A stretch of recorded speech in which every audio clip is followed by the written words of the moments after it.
Hi, Lynette here. I want to read you some words. Transphobic, homophobic, Islamophobic, sexist, racist. I had to write them down so that I wouldn't forget a couple, as I want to do. These are words that the media is supposed to be so truthful and helpful to the American people. These words are being used as a propaganda campaign against Americans to keep us divided.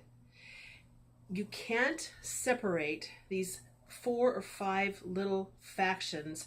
You have the crazy feminists over here that are screaming, oh, we're so mistreated, and then we have this gender pay gap and men are so horrible, and then you have the Islamic Muslim community screaming, oh, you just hate us for our religion, we're just perfectly peaceful, wonderful people. And you have some in the black community screaming racism, racism, racism, and it's gotten to be insane. And if you think that it's just separate issues that you have to sort of filter and, oh, I wish today I hadn't heard so much about that one, it's all the same plan. It's all the same thing. They just have had to use different marketing techniques for different groups of people to be successful. If you can't make the black community think that they are downtrodden and abused and oppressed by the white man, then you're going to lose some of them as voters. The Walkaway campaign has already proved this. If you look at the testimonials in the Walkaway campaign, I would venture to say at probably 40% of them are people of color.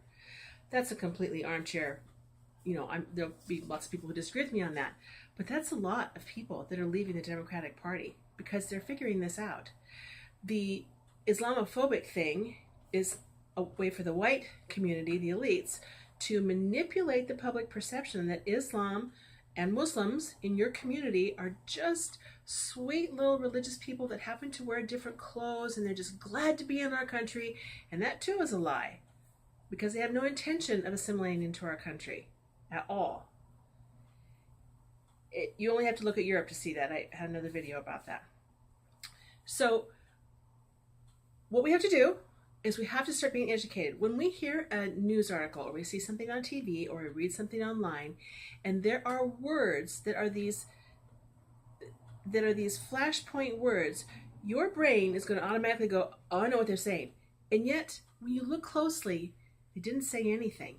And then when you really look behind the curtain and you see why they use that name, there's YouTube shows that are, yes, they lean conservative. I will totally admit that. And I know that there's just as many on the left. But these shows are using words to tell the truth.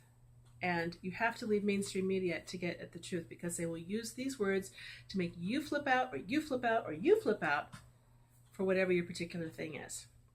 So let's just start being stronger. If you start paying attention to the words and think back to your high school English classes, you'll realize that those words are subjective. They are the opinion of the person saying them. Somebody rants. In reality, they were just speaking over a helicopter. In the case of Donald Trump, one of his speeches this week, there was a helicopter going. I assume he's going to get on it soon.